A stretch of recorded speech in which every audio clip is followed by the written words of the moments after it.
The Avengers team up once again to stop a monster of their own creation. Welcome to the Walt Vault with Michelle, Andre, Luis, and me, Emily. We're a family-friendly podcast where we pick a new Disney movie each week. We watch it, share our thoughts, and then relate it to pop culture, fandoms, and anything else that pops into our heads. enjoy.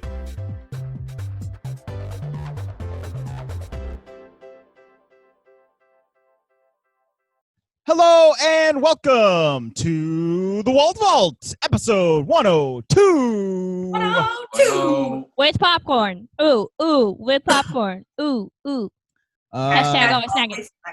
So it begins. Oh, hashtag always snacking. That reminds me.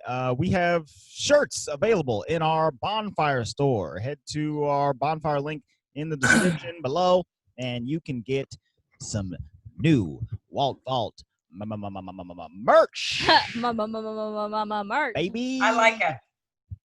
I like it. We got some purchases already. We got some merch purchase to be happening. Yes. It's a merch perch. Some merch purchases It's a merch perch. have been happening. But yeah, we got all these fancy designs in here. Look at them go. Look at you could get Luis's face on your shirt. Nobody has ordered Luis's face yet. Or on your hoodie. Yeah, Yes.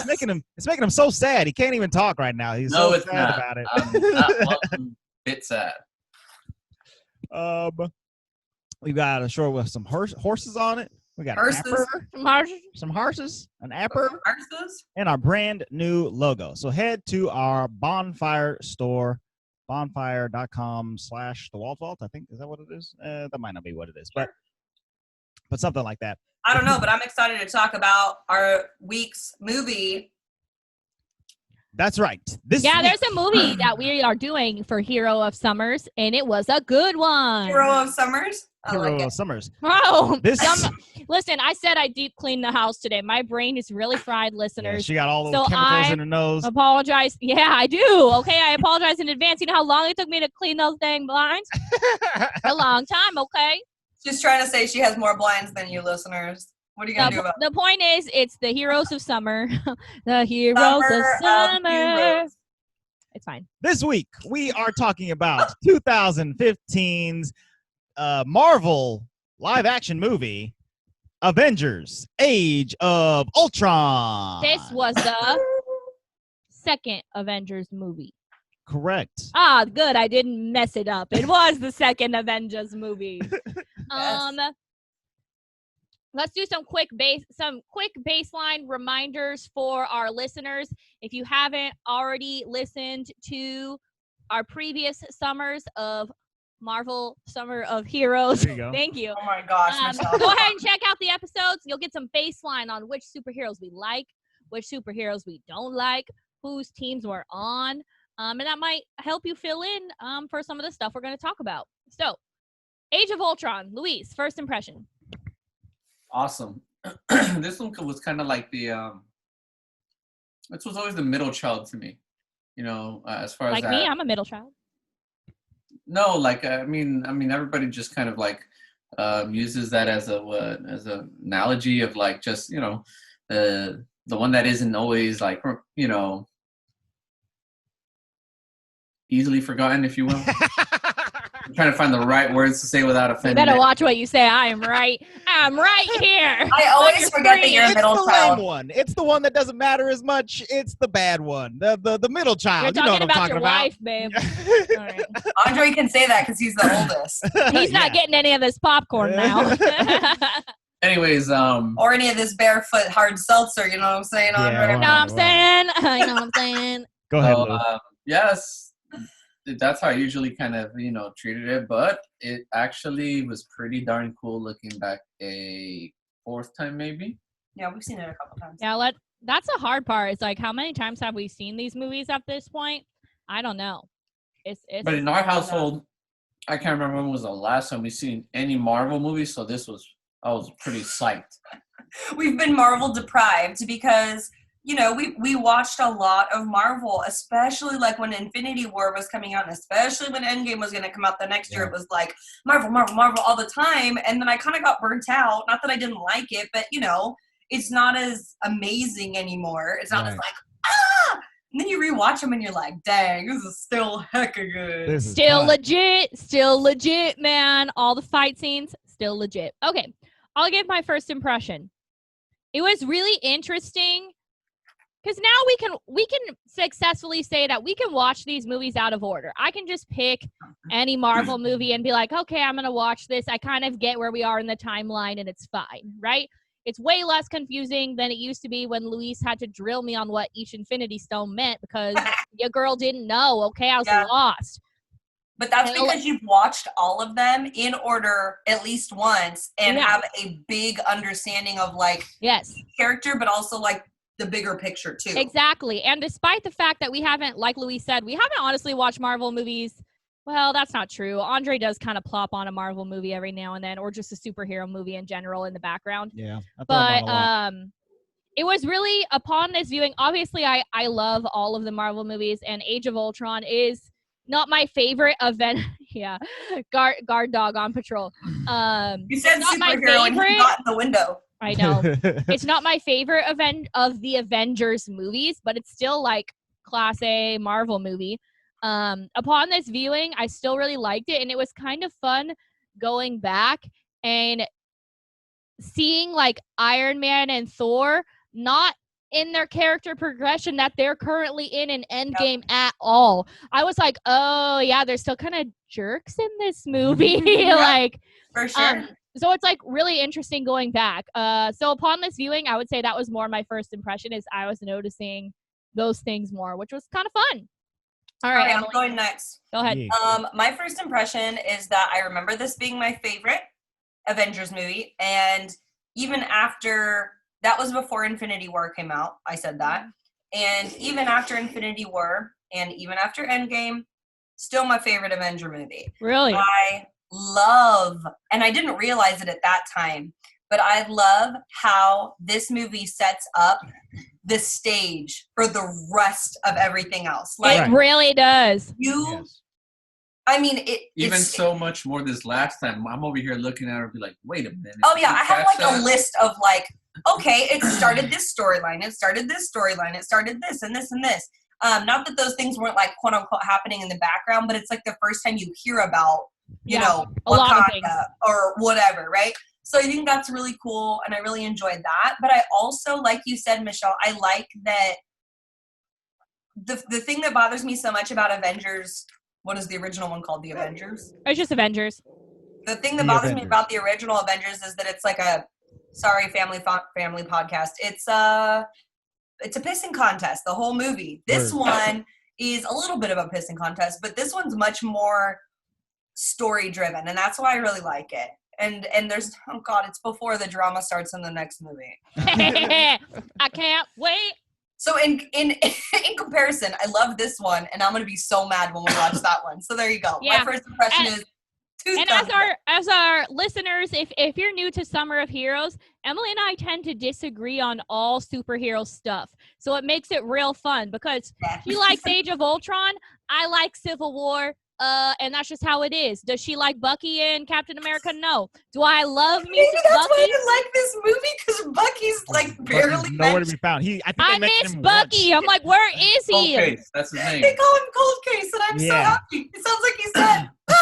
He's just cold. Iron Man was still a grade A jerk in this one. I can't stand him. Ugh. It's so good. It's so good. All right, Andre. Missing is an AC/DC song. Go ahead. Right. Age of Ultron. Yes, first impression. So I remember being extremely excited for this movie when it was coming out in 2015, as I was with all Marvel movies, of course. But when I got out of the theater for this one, I was like pretty disappointed. Really? In comparison to the original Avengers. Why? It felt lackluster to me in like its strength. Like it wasn't as strong as the first one. I agree with you. First time I saw it. Yeah. So, but upon this viewing, I had a lot more fun, and there was a lot less pressure put on the movie than when I went and saw it for the first time at the movie theater. Okay. So I like it a lot. I just have to throw it out there that I did not watch 90% of Marvel movies originally, like when they came out. I mean, Yeah, I same. watched them when they came out, but like, Right. I didn't watch them like in the theater with theater. expectation, all that kind of stuff. It was Yeah. more like, all right, let's watch the movies and just kind of whatever. Yeah, I you're hadn't seen excited. Guardians of the Galaxy until you like made me one day. And I was like, all right. Yes. Oh, We saw that Hey, in the hold theater, on, hold on. and we laughed like crazy people. She was like, I told her, Ems, there's this movie, Marvel movie coming out about a raccoon. Free, we gotta watch it. And It I looks said, so cool. absolutely not. And we left that theater pissing ourselves. Yeah. Exactly. I think that so was. Never let me mind. just lay down some context for y'all in case you aren't as versed with the Marvel universe as we are. Yes. So this movie, Avengers: Age of Ultron, came out in May of 2015. It was directed and written by Joss Whedon, who directed the first Avengers.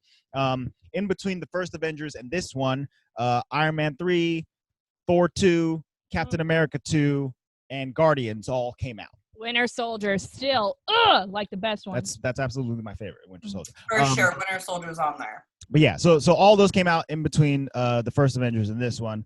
So basically all sequels and Guardians. Those were the phase 2. Phase 2 was really short. It was only 5 movies, 6 movies long. Yeah, it's very interesting.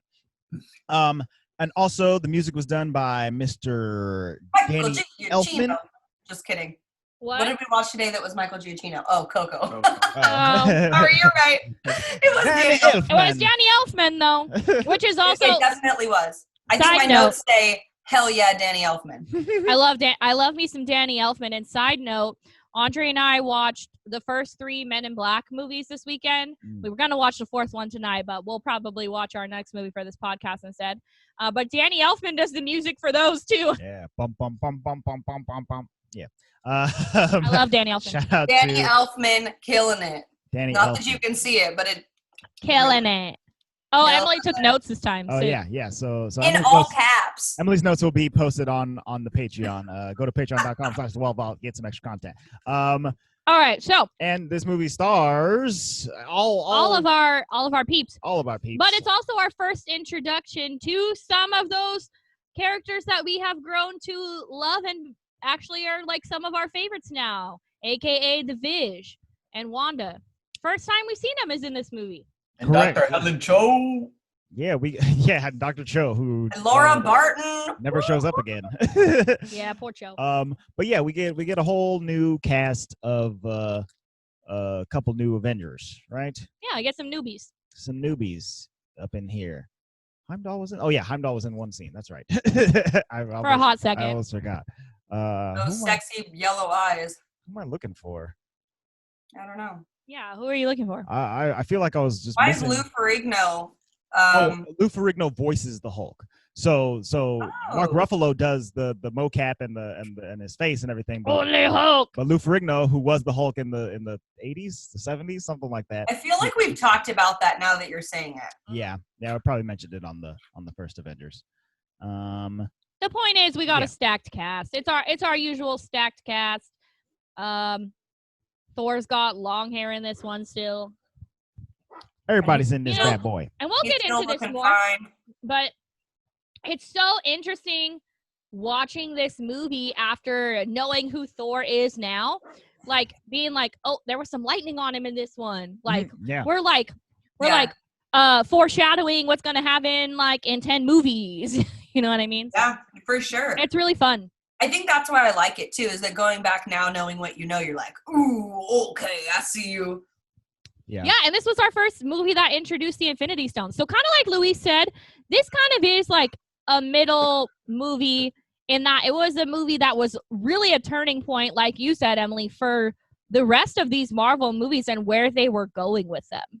Mm-hmm. So like, yes, this movie had to set up a lot of stuff, and it set up so much, which I know you're going to get into because it seems like you wrote it down, for so many storylines and future phases of movie within Marvel.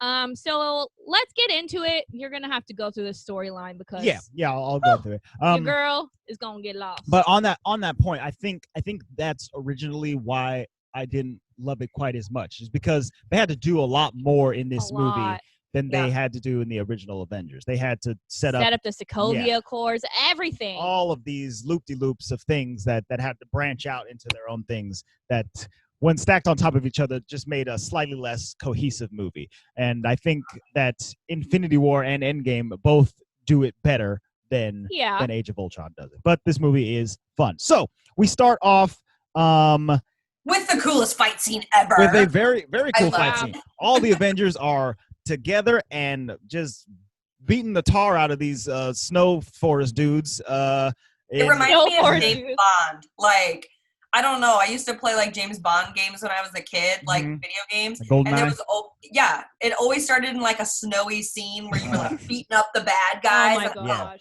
Totally reminds me of that. Yeah, so Captain America, every time he throws his shield, it doesn't matter where he is. He does like some flip in the air. I'm sitting there on my chair going, ooh, like the best. Yeah, they really amped up the action in this one, and it pays off. I like it a lot. Luis, why are you laughing at me? Because Captain America punches and chokes a robot, and that's just funny. He thinks it's funny? Well, he's choking a robot, Michelle. It is funny. Pulse. There's no.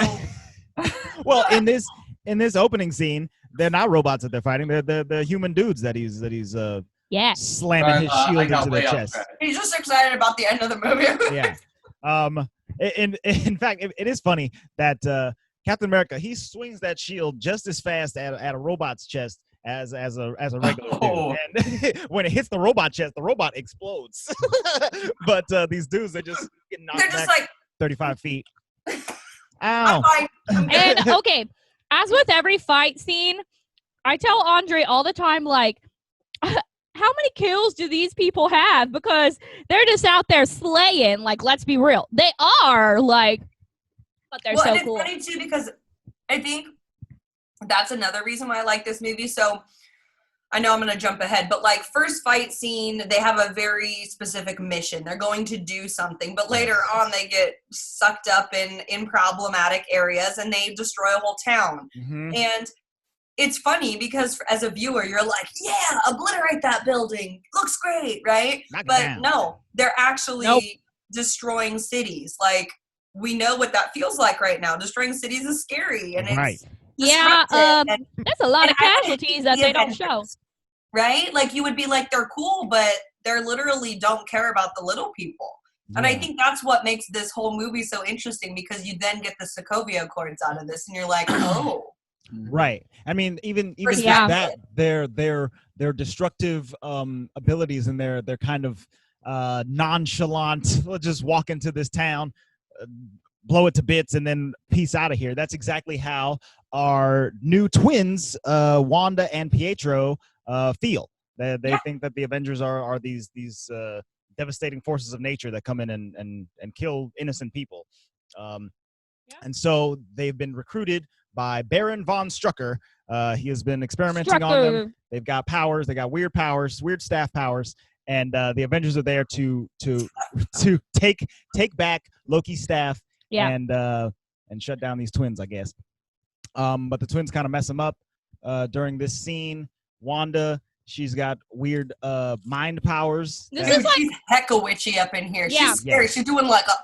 This is like the most. The door closes. The most witchy one that she's in, and I think this is one of the only movies where she does the mind tricks. Yeah, I don't think they. Most of it, she does like physical stuff after it, like her telekinetic witch powers. Yes, but that witchy stuff is that's scary stuff. It's pretty nuts because she just like Thanos' head and been like, hey, right? Thanos. Well, she only saw Thanos twice. We'll get to that later. We'll get into it. but yes, Wanda, and let me explain just from the comics. Wanda is actually a mutant. Her powers are basically she can create chaos through magic. So she is a witch in that her mutant powers give her magical powers. Didn't you say in the comics she's Professor X's daughter? No, she is Magneto's daughter. Magneto's daughter. Right. She and Pietro are twins, and they are the children of Magneto. Yeah. So, but in the comics, she is an extremely powerful mutant, and so it's exciting seeing her come in already powerful and messing up the big hitters of the Avengers, and then she goes on to mess up even other big hitters. So that's cool. So they go in, they knock everybody out, they they retrieve the staff, but in the process, Wanda hits Tony Just Iron Man, with a spell, and she just infects his mind with all your friends are gonna die, and it's gonna be all your fault. So you better do something about it right now. Yeah, because she wants him to take the staff. It's kind of like her plan. Because she thinks he's gonna. She knows that he does things that are destructive. You know, so she's like, well, let's see what he does with this, right? You know. Yeah. So the Avengers, they have completed their mission. They got the staff. They pack up. They go back to New York, where Avengers Tower is. On the way, Bruce Banner, he's like, I hulked out again. Oh no, what did I do? Sun's getting real low. I love this one. This scene right here. Sun's getting low. Sun's getting low. Sun's getting low. And he's like, oh, was it really that bad? And Scarlet or Black Widow is like, no, Thor. Yes. Thor, tell him it wasn't that bad. And Thor's like, yes, you wrenched the souls from every human you touched. And he's like, and hell will be filled with your the screams of your victims. Thor has not evolved yet either. Thor's he's like, well, this is what I'd want to hear, you know? Yeah, he's like, I want to hear the screams of my victims, right? Exactly. Thor does not care. Yeah, if someone gave Thor that compliment, he'd be like, sick. In the time between Iron Man 3 and this movie, Iron Man has developed an Iron Legion, a band of AI robots that go out and help protect the cities that they're also they're protecting. like doesn't he call them like the something relief? Yeah, they're like relief. basically crowd control at this point. They don't have a ton of capabilities, but they're out there and they hang out in his workshop or whatever. They go back to Avengers Tower, and Tony's looking at this staff like, how am I going to save the world? How am I going to save all my friends? I got to start experimenting on this thing, and I think that it can be the world saver that we need, right, Bruce Banner? And Bruce is like, I don't know, man. Yeah, maybe we shouldn't do this. Bruce, if you weren't so soft-spoken as Bruce, none of this would have happened. You knew it wasn't right, Bruce. So they spend the next 3 days montaging science experiments, and you gotta appreciate the fact that Tony works hard, okay, Michelle? Yeah. He is as smart, and he's up in there creating artificial intelligence. Do you see my face?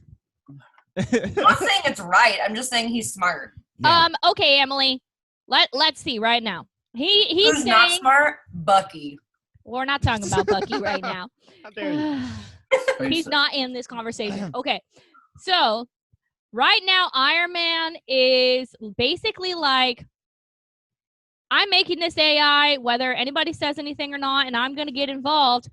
Okay, so when you're up in Civil War, you're like, yeah, we shouldn't get involved in things, Captain. Well, it's because of what happens. Okay. Right, in this one. Whatever. And in future ones. Whatever. So, Tony...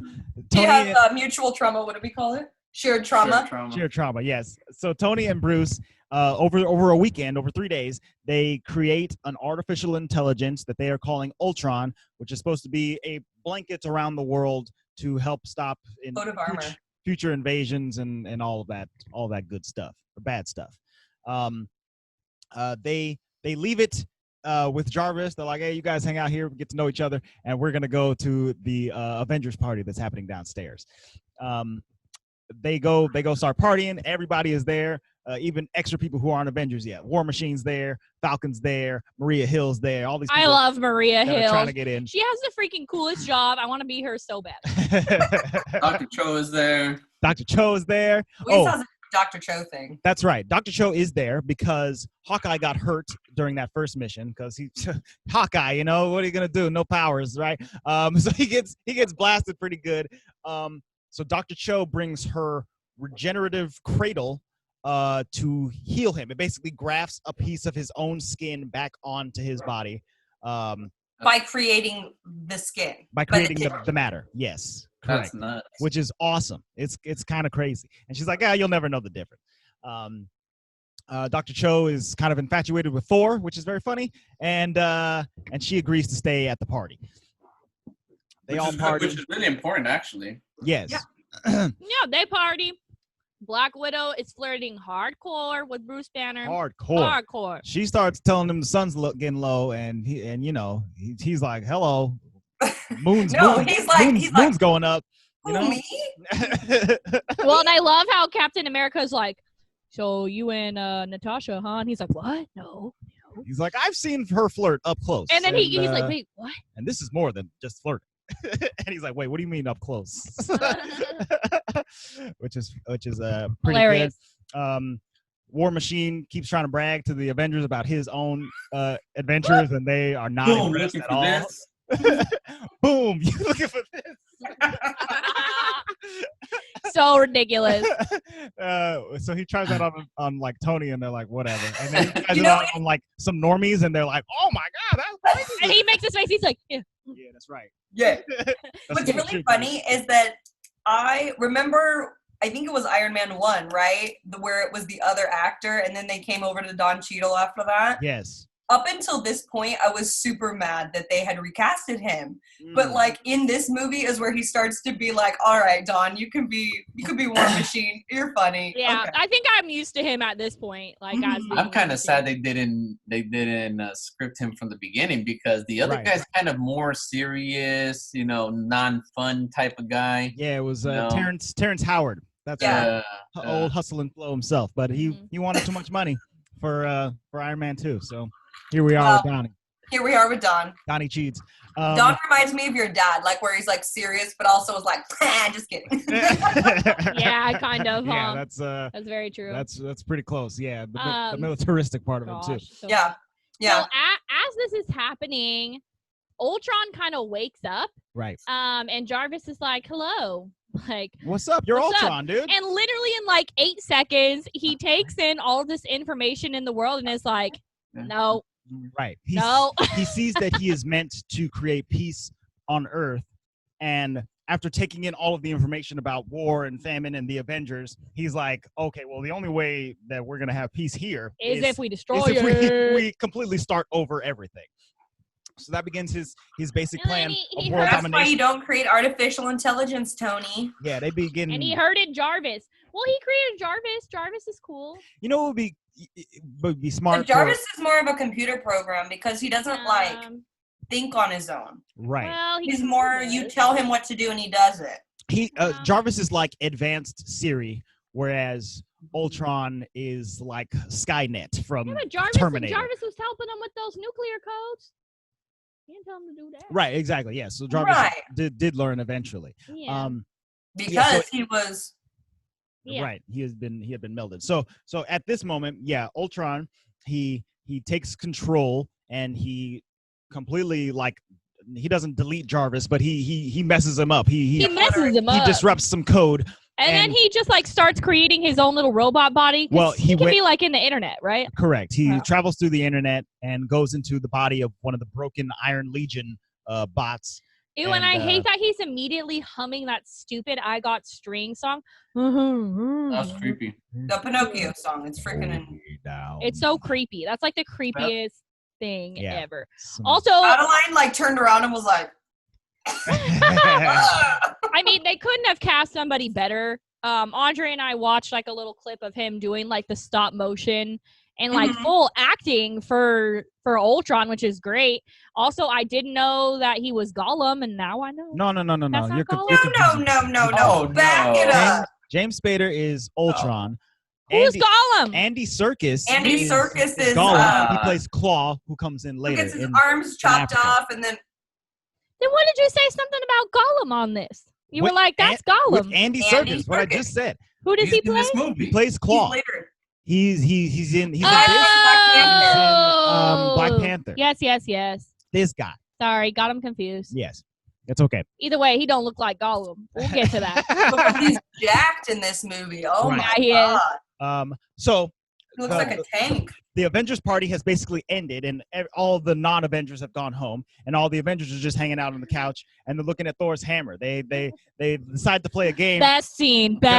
Hawkeye brings up like, whatever, dude, your hammer isn't even real. It's not magic. It's just a trick. You weight it with whatever you do, and it's not fair. And so all the Avengers take a turn trying to pick up Thor's hammer, and it's just so good stuff. I love that It's scene. good stuff. It's the best.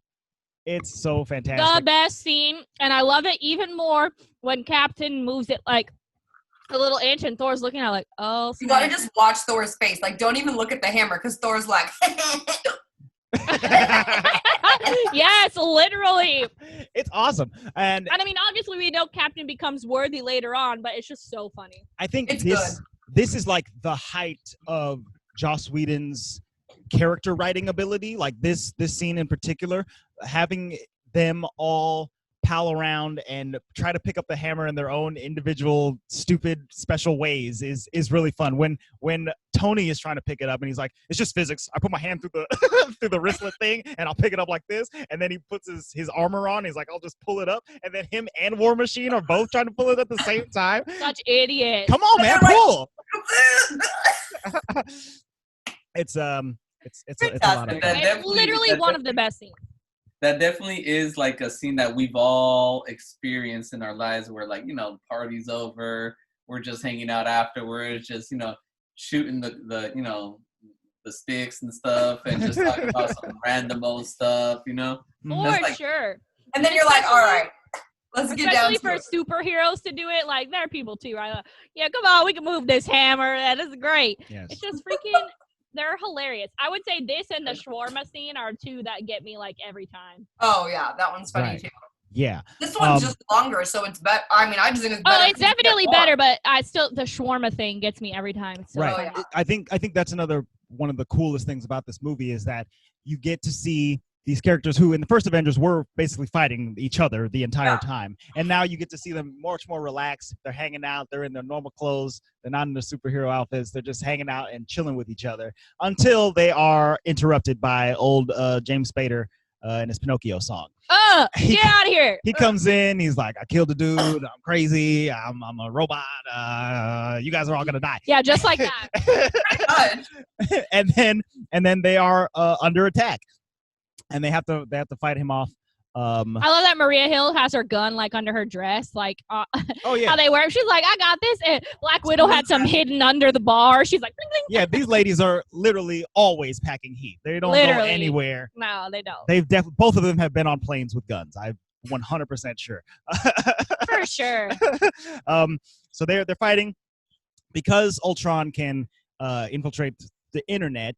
He is kind of infinite in his being. He can split his mind between any body that he is in. So when he's controlling all of these robots, he is fully each and every one of those robots. And they do kill them all, and he's basically like, I don't know, he says something and Thor hates it, and Thor throws his hammer at him and smashes him. And they're like, great, he's gone. No, he's not gone. We see in the next scene that he basically streamed his consciousness into that Sokovia where Stryker's stuff was, The base. right? Baron Strucker, yes. That we originally saw. Yes. He goes to the fortress. And also he's deleted a bunch of files. He's read every single thing on them. Like, it's not an enemy that you really want to have, period. You did the deed. Yeah. Right. He's a little too strong. And then they're really mad at Tony, and I don't blame them. And I like how Bruce is just trying to be like, Tony, what? Tony, Tony, not let's the time. not talk about this. This isn't funny. Let's not laugh. Oh yeah, Tony starts panic laughing because his creation is threatening to destroy the world or whatever. The best part is Like, he goes, oh. is this really all that bad? Yeah. Yeah. Yeah, it's pretty bad, dude. It is. No.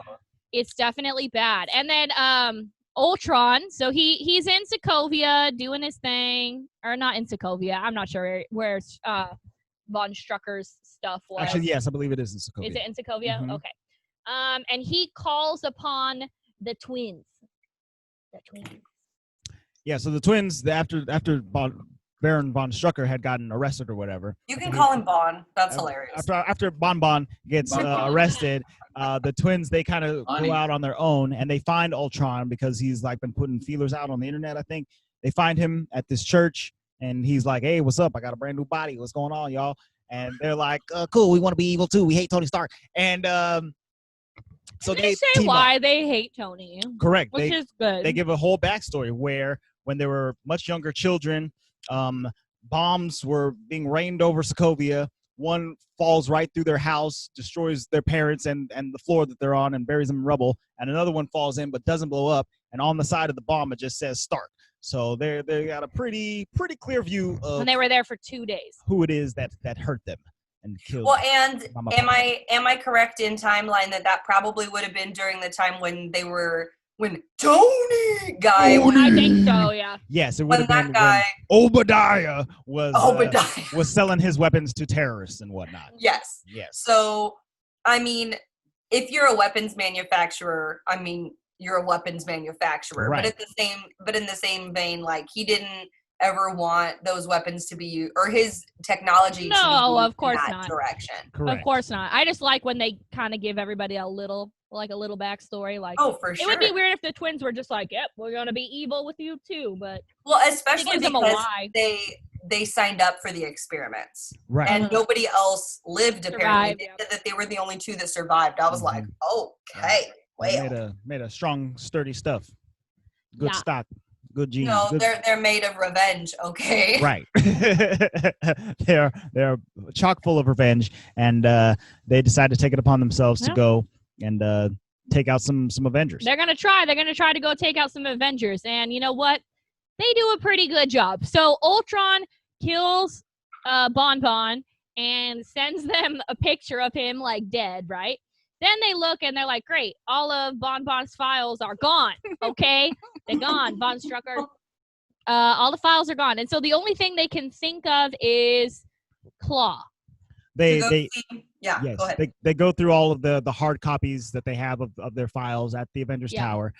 They pull out, they find references to a country called Wakanda. Did you lose your mind Wakanda? when you saw that in the the first time? Absolutely, yes. Were you like, ooh, are we going?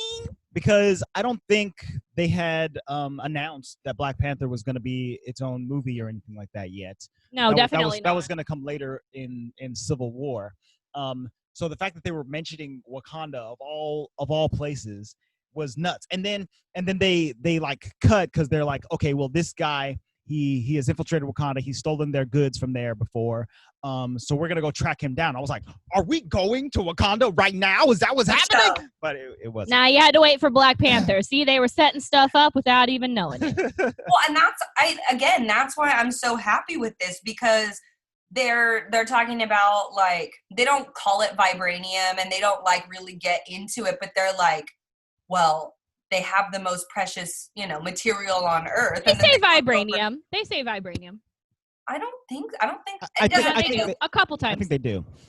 But either way, they look over at his shield and they think that that's all there is, and you're like, oh, okay. You get like a much broader perspective of what's available to them. Right.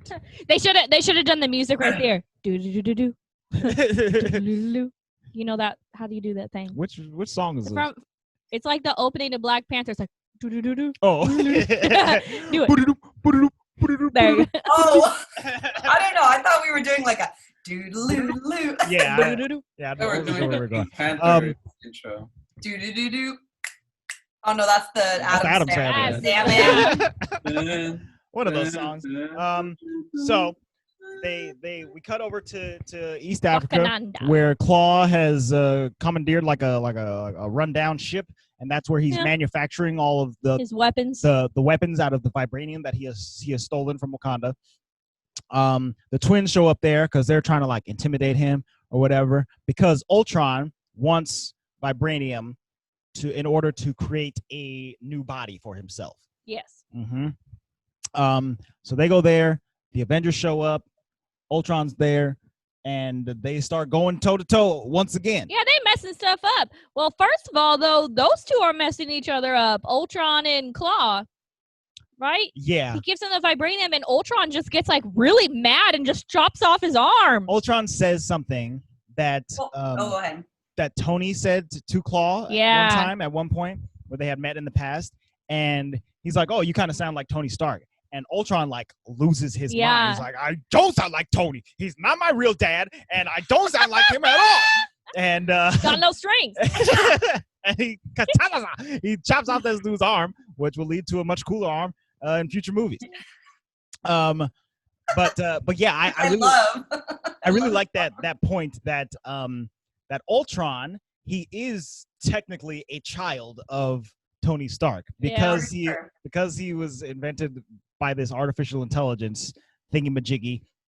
He is like his child, and he kind of speaks in a similar fashion to him. He quips just like him. He's braggadocious about his abilities and all that kind of stuff. He's totally braggadocious, dude. That's a good word. And how he speaks in rhythm, how it's, and you look at the world and it is full of opportunity. Yeah. And blah blah blah. It's like almost he creeps me out, bro. Do you know what I mean? Yeah.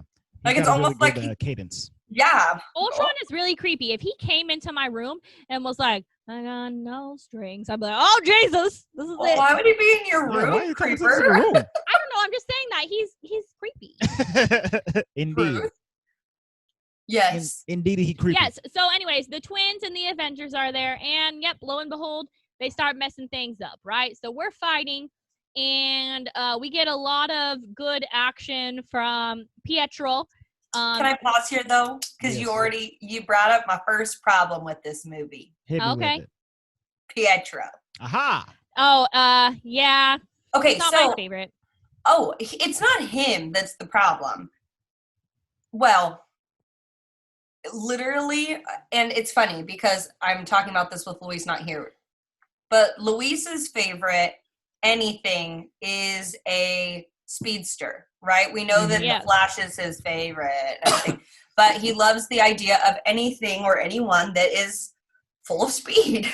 And Quicksilver has such an innate ability to change the reality of what you're looking at, and I think that he is completely underused in this movie. And then obviously later, so they could have, if they knew they weren't going to keep him, they should have done 25,000 more things with him. Well, and honestly, having now seen the X-Men movies and how Quicksilver was portrayed in those, I love him in those movies. Like, he's one of the best ones. And even in my mind, like, yes, he got or whatever, but he probably would have been fine. Like, that seemed a little bit of a to me. You know what I mean?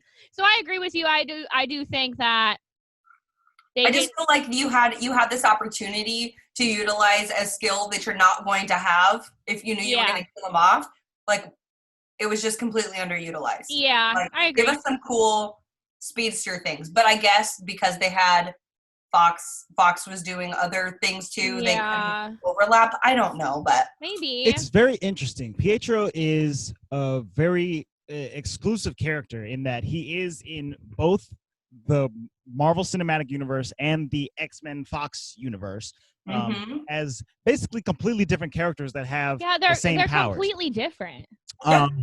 And you're right. He's completely and unbelievably underutilized in this movie. And I don't even think it's so much that like they knew exactly what was going on over at the Fox studios, so they didn't want to copy. I think they didn't know where to fit him or maybe in. They just didn't really have plans for him, you know? I guess, but that's interesting to me because in the comics, the character Quicksilver, he is Magneto's son. He's a bad guy at one point, him and Wanda, and they both convert to being good guys. He stays on more of the bad side throughout their history, whereas she kind of fully becomes a good guy. But for the most part, they run through the same path. So the fact that they thought they had to kill him in this is interesting. And I think it's just because they didn't know how to fit him in. Also, throughout this movie, they're kind of leading you on a path to Hawkeye is about to not make it out of an Avengers movie. Yeah, they kind of do. They are slathering him up like a lamb for slaughter, only to to swerve you at the end and make it Pietro that dies. And Yeah. I think that's a lot of the reason that he's so underutilized, is because they're like, well, we're gonna do this thing with Hawkeye and then we're gonna swap it out for Quicksilver, and that's all we need him for. So we don't even really need to build him up in the first place. They Louise, could have just not put him in the movie. I mean, True. Louise, which how sucks did you feel because about you think Pietro? that he should be like super cool. Go ahead, Lou. What? Speedster S. What do you think about him? What do I think about his role, or Just in In general. this movie in general, do you think he could have been used differently? Did you like him? they should have kept him alive? Just because, I don't know, like, I'm biased. I love speedsters. How could you not want to have a speedster in your franchise? Yeah, it's Exactly. it's such a cool power. Yeah, for sure. Well, that was yeah, okay. To the point as usual, y'all. Yeah. And I was watching like a behind the scenes thing, and they were like, yeah, we felt like we did a lot of cool work with Quicksilver. He's cool because we did some fun after effects with him to make him look like he's really moving fast, and it's really cool. But then, you know, if you go and watch that X-Men First Class where Quicksilver is moving in slow motion, it's good. not even close to a comparison of how cool this character can be. I like that idea that he's moving so fast, everyone around him is moving slow. Right.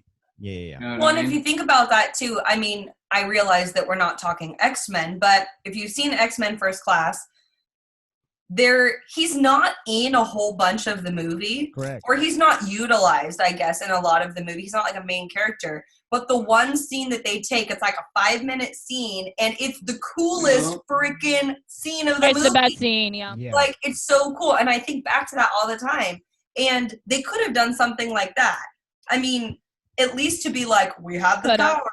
Yeah, I think jumping into his point of view for those very short bursts where everything around him is going slow is both easy to do and cool to see, and they just didn't want to go that way for whatever particular reason in this. The only fantastic thing they did, which it wasn't even that fantastic, it could have been crazier, was when he's running in that scene and he sees Thor's hammer flying by, and he's like, oh, and he grabs it and then literally just gets pulled with it. So funny.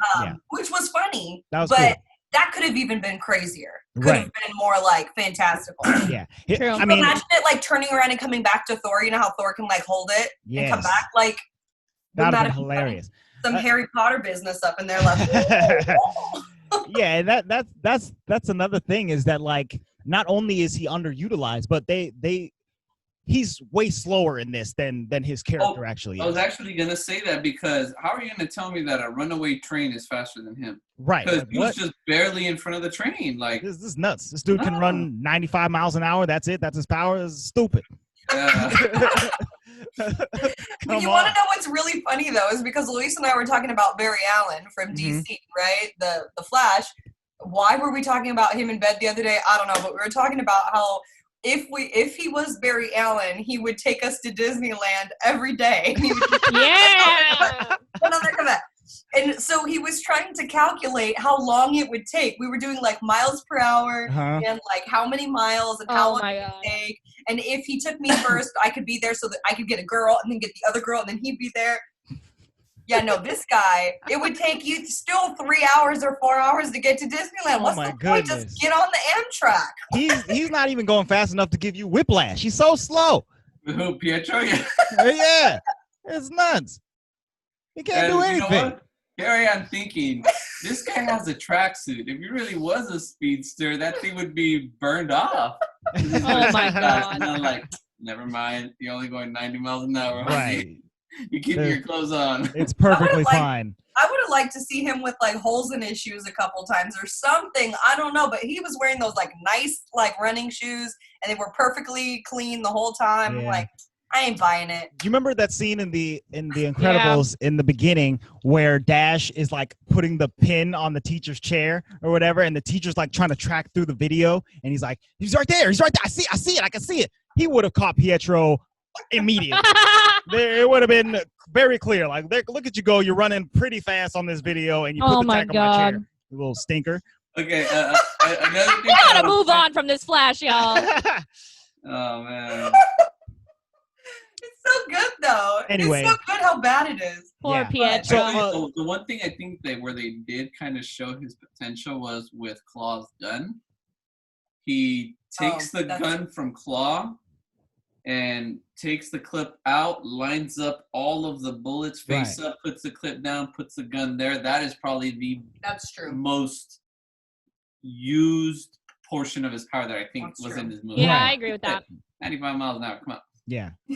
He was sweating when he did that. He did it so fast. Like, oh my God, I've never pulled bullets out of a thing so fast. Yeah, Wanda. My Toyota Camry can go 95 miles an hour. Okay.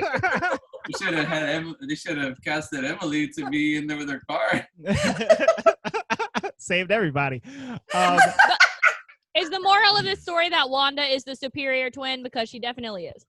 The show. Yes. Her powers are on. She is. We talked about her sick. like in subsequent movies or I subsequent. think we movies talked about in her a past- lot in Infinity War when we did it because she's so cool. Yes. She's a how have we phrased it? A BA in the past? Yeah, I believe Dude, I can say cannot BA. wait for WandaVision. Oh, it's gonna be so good. Right.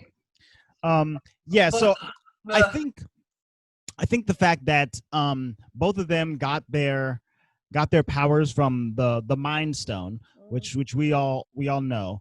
I think the Mind Stone really enhanced her witchy telekinetic mind control powers, and it kind of also gave him some like runny speedy powers. You know, like okay, I guess you can move a little bit quicker. But she's really the one that's gonna get the brunt of all of this because her powers are brain oriented. Yeah. And maybe if he had gotten his Is her powers feet from a oriented? power stone or something like that, he would have been faster. But Maybe. ugh. He needs the Infinity Gauntlet to really get that speed. Yeah. Yeah. So I still think this is one of the only movies though where we actually see Scarlet Witch do kind of her mind tricks, like kind of like how Loki does, honestly. You know, just in a different way. So as they're fighting, Hawkeye like hits her in the head with this like like shocks her in the head. It's like a shock arrow. Yeah, Yeah. so Pietro takes her outside and he's like, okay. And she's like, no, I want to finish the mission, right? She puts a spell first on Scarjo. Yeah, she hits them all. She hits them, well, not all of them. She hasn't hit Hawkeye. She doesn't Hawkeye, but Well, she yeah, hits, but Hawkeye gets her after she's put the spell on everybody. correct. So Yeah. so Scarlett Johansson, Black Widow, she sees her past. Mm-hmm. And The Red Room. The Red Room, pretty much all her Russian child training to be in the. Which I love. I love seeing that. Yeah, super cool. And then you see Cap in his, I guess it's the past, but it's like a weird amalgamation of like his past and like war in the same room. Mm-hmm. And he sees Peggy Carter, who is his long lost love. And she's like, "You ready to go?" And he's like, "No, I just want to keep fighting." Yeah, I need to fight. I'm self-righteous. I don't know what to do. Becky! And then Thor. Thor. Oh God. Thor goes into some like weird hippy dippy where is he from? He's at an Asgardian orgy. He's at a god you party. can bleep me out, but that's what he's at. God party. They Yeah. are getting it up in there. There is some stuff flowing. They getting it. Heimdall's all drunk. He's like, "Thor, what up, my dude? What's happening?" It was everything, dog. It was so bizarre. Yes. Heimdall was very cool and very frightening all in that moment. Yeah. And I think this is one of my second problems of the film. I guess it's not particularly at this point, but that scene was confusing to me. Like how Heimdall was like, I can see everything. And then in the same vein, once Thor gets out of it, he takes that as like the gospel of like, I need to go see Heimdall right now. When everybody else was kind of just like, oh, okay. Like it was my subconscious. But Thor was like, oh, I got to go. I don't know. So we'll talk more. Well, not right that moment, but he says he needs to go figure out what the dream meant. But we'll talk more about that as we get there. But that part made it very confusing because they were trying to move the storyline along very quickly. Yeah. And I was like, I don't like it. Yeah, he's got a couple Infinity Stone visions in there, and he's like, "Oh, I guess I got to go figure all this stuff out by myself without any of the other Avengers." I'm like, what? Maybe because he's the only one who has the capabilities of telling. He knows it's a dream, so he's like, you know what? I have a puddle of water. Could tell me what this dream means. Let me go sit in it. You know? But it was a bad explanation. I hate that part is awful. Correct. I think that the implication from the scene is that like Thor has heard of the Infinity Stones before from Heimdall, from other higher beings or whatever, and so in this dream, it's kind of reminding him of that, but he doesn't have the full context, so he has to go on this whole secret mission with Selvig or whatever to go figure it out. But yeah, you're right. It's not laid out very very simply in the movie, and it's kind of confusing as to what he's doing. Could he not have just said, like, when he gets out of it? Because, okay, so pause at least for plot points. Everyone kind of gets out of their visions, and Wanda infects the Hulk to get crazy. And that's where kind of, like, the whole thing goes real kaput. Very sad. But at least to jump forward to where he leaves, right, where Thor leaves, he literally is just like, I can't sit here, I'm leaving. He like flies off to get Dr. Selvig in London or something. And then the next scene that he and Selvig are in, they're in some like dark cave somewhere. Who knows? Are they on Earth? Like, apparently. Yeah. And they're like, and then literally Selvig is like, there's a reflection in every, what did he say? In every realm. And then Thor says, I hope the waters accept me. And then he just jumps in and there's a bunch of visions. Like, couldn't they have been walking through the cave for like 2 extra seconds and been like, exactly what you said. Right. I've heard talk of Infinity Stones and I saw them in my dream, and these waters will reveal to me all that is to come. Like, they just went over that so quickly. Like the vision of the Infinity Stones is like really cool. But, like, how they got up to there, it's like they were just like, okay, run off, go find Selvig, whatever, you know? Right. Because not only do that cave vision that he has later, not only does it, like, set him up to explain what the Infinity Stones are, but it also sets him up to want Vision to be alive and created. And it's like, where did that come from? You know? That's why I was confused the first time I watched this. Like, right. Wow. I would kind of think because like when he goes through that dream, he's almost like thinking, okay, these things have a very important purpose. Kind of like what better to carry a big stick and not use it than not have it. You know what I mean? Right. So pretty much he's like, let's go ahead and create whatever we're going to create using this stone, and let's hope for the best and make sure it's on our side rather than anyone else's. Which I'm down with that, but he didn't say that. He just kind of was like, bam, here's a hammer. Boom, y'all looking for this? I was. Thank you. I'm a normie. That's why I thought that was funny. So back to the story. So the Scarlet Witch infects the Hulk, or infects Bruce, and he really goes on a tear. He starts jumping through this African city and tearing it to shreds. So and hurting people. Yeah, absolutely. Let's be real. He's going crazy. And when the like Hulk that goes scene crazy, where Tony's like, how fast can we buy this building? Like, I thought it was funny the first time, and this time upon watching it, I was like, oh my God. So Tony has to call upon Veronica. Veronica is a Hulk Buster Iron Man suit.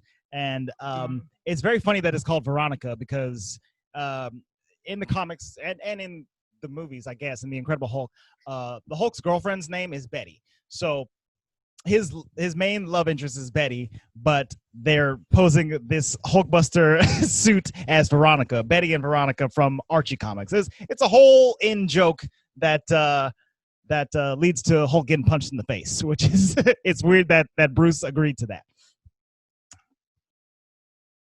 Yeah, so he gets pounded into the ground, he gets stuck in, he gets beat up, and honestly, go to sleep. That was hilarious. But it just doesn't end. It keeps going and keeps going and keeps going. I mean, it's a great physical scene. Like, it's an awesome scene. It's really fun to watch, but like when you're thinking of it like more from a outsider perspective and not just a viewer, you're like, oh my God, like This Y'all is couldn't have done this in the ocean or something. They messed like so much stuff up. And yes, he was like, "Did you send in the relief crew?" I'm like, "Yeah, they did, but like, you messed everything up." Right. Yeah, there was like people flying out of cars and Yeah. ladies with their kids, and People definitely got jacked up during that event. And my favorite part is that like they're on like the Quinjet out of there, and Maria Hill is like, or Maria, whatever her name is. She's like, no one's called for the Hulk's arrest yet, and I'm like, why not? I would have been like, dang, Bruce Banner, Can we get some extra large handcuffs for the Hulk, please? the show. Yeah. I need 17 Veronicas and a cheeseburger to get this guy to cooperate. Yeah, holy moly. We need definitely more Veronicas. So. And was Veronica just like up, like satellite, like? Yes. Because that's the quickest way always. to get her, I would assume. Entering the atmosphere into the GPS location would be the fastest way of getting her to I will Right. say it's good that Tony's always prepared for the Hulk to go green for sure. And in fact, I bet that it hovers in the Like atmosphere wherever he is. wherever the Hulk is. Yeah. Mm. And it just tracks him around the globe or whatever. I believe it. Oh, that stinks. Tony, I would do the same thing. Hulk is scary, okay? His imminent demise all the time. Yeah. And honestly, this whole scene is really just an attestation to how strong the Scarlet Witch is. I mean, this is like the only movie I really call her the Scarlet Witch, you know. I usually call her Wanda. They don't even say it in the movie. No, they don't. Yeah. Her power, she dismembered this team so bad that she didn't even have to physically touch them. Like, Oh yeah. Right. Mm-hmm. they're messed up at this point. They go to and like, how far do her powers go? Because was it that she showed him something over here and it just like enraged him and he went crazy over there, or was it that she was like mind controlling him like the heck over there? See, I don't think she is doing like mind control. I think she's kind of just going like, hey, what's your worst anxieties? Let's think about nothing but that right now. And and for the regular Avengers, that just tripped them all up and made them ineffective. and Hulk was like, get out of my brain, And probably. for Bruce, it was like, leave Hulk alone. And he hulked out and started messing everything up. Well, probably because she targeted Bruce, then Hulk came out and was like, stop it. Right. You know what I mean? Yeah. Exactly. So at this point, like you said, Marie Hill is like, you'll need to lay low for a while because you're all up in the news and the news don't like you. So Hawkeye is like, all right, I got somewhere we can go. And Take they're out to the safe literally, house. About because I thought they were going to the raft. oh, not We're the not in that raft. movie, thank God. But I Right. thought they were like getting arrested and going to like jail. No, Yeah. they weren't going to jail yet. No. They're going to Hawkeye's safe house with his wife, his 2 kids, his pregnant wife. I really like Hawkeye, and gosh, he's so freaking cool in Endgame, right? But this kind of sets up all of his stuff too. And like Andre said, this movie is really, number 1, setting it up like he's gonna die, and number 2, also setting it up like it's gonna be the end of his Avengers career, even if he doesn't die, right? Right. Obviously, we know that doesn't happen. But yes, Hawkeye is our powerless superhero, but he's still pretty cool. They really set him up as the heart of the team in this movie. Yeah. They're like, hey, check it out. He's homie. All he does is Yeah. projects. He's got a pregnant wife that he promises he's gonna come I back love for. that he does projects. He's like, I'm gonna tear down these something here when I Turn on get this back. wall. Nobody uses a dining room anyway. All Well, that and stuff. I mean, and here's the deal. We've talked about this before, but Jeremy Renner and the Renner family is from where we're from. Like if you guys don't know, He's from we our live- town. yeah, we live in Central California, and neither of our families live in Modesto. We're literally on the towns right on side of Modesto. Mhm. Yeah. But Edges. Jeremy Renner is from Modesto, and so he's like gotten Starbucks at the Starbucks one of our friends worked at, and he's He been had his around. wedding here. Yeah, and so it's really cool that there's a cool famous person. Yeah, from I here. like Jeremy Renner. He's really nice. He's a hometown But we boy. also have George Lucas. Okay. That's right. George Yes, Porgy. he's cool, but we always get known for other weird stuff. So I'm just Yeah, happy just- that we have. Murder and crime rates and stuff like that. Meth, the usual. Don't come George. here; it's scary. Apparently. Yeah. Yeah, so it is really cool, and I like going to his safe house and even having the kids be like, Auntie Nat, whatever. That's what I really liked, was it's that really she cute. is very much like she's knowing of his life and is obviously very close with his kids. That's precious. Oh, well, they're like best friends, so it only makes sense, right? I just think it's so cute. They definitely had to set him up though, because why would we care about him in Endgame later if they hadn't like shown us that different side to care about his character, and really to see that Natalie and him, Natasha, what the heck, are really much closer than you thought. Right. Like they always said they were friends, but you're like, oh, they have a lot of backstory. They're best friends. And I think before this, you get the impression that like maybe they dated in the past or something like that, and that's why they're so close. But this Hawkeye having a wife kind of really solidifies that these two are working partners, and he has romantic partners with somebody else, which is cool. Shared trauma. That's why they're so close. Shared trauma. They're besties for the resties, man. It just is what it is. Yes. So at this point, we already talked about Thor leaving, and he does his own little thing. But I think my favorite scene is Iron Man and Captain America, and they're outside on the farm, right? And they're axing up wood, and they're like talking about things. And Iron Man's like, "Why didn't it affect you?" And he's like, "Why does that make you mad?" Like they're always so competitive with each other, which is so funny. And he specifically, Hawkeye's wife is like, "Hey, I need some help with the tractor," right? And they like shoot out to this, and obviously Captain America has chopped way more wood, and Iron Man's like, "Don't touch my pile." I just like how Cap gets really mad and he like rips the log apart, and I was like, oh, so you didn't need that axe. Oh, okay, dude. Cool. Honestly, I bet Hawkeye's wife is loving having them. She's like, "Yeah, do all my housework. Come on. Chop all that wood, brother." And she's, Linda Cardellini plays Hawkeye's wife, and she is steeped in all this. She knows about all of Hawkeye's adventures. I know. She's like, "Hi, I know all about you guys." So this is the first time she gets to meet the Avengers, which is kind of cool for her. Probably because Hawkeye goes home and complains about work like for sure he does. That's exactly what he does. And then he FaceTimes Auntie Nat. I like how Iron Man's like, she's an agent. She's obviously an agent. And then the kid's running and he's like, mini agents. Tinier agents. Well, because in an earlier scene where Hawkeye's on the phone at Tony's place, and he says something about like something boss, blah, blah, blah. You're the boss, okay? And he was like, "Who was that?" And I'm like, obviously it was his wife. He was like, girlfriend. But earlier he had said, "I don't have a girlfriend." So I think they were also kind of trying to play on your, like, is Hawkeye even on their team right now? Is he a secret spy? Nah, he just got a wife, dude. He got a pregnant wife. Yeah. He has such a cute wife. She is the boss. They're so cute.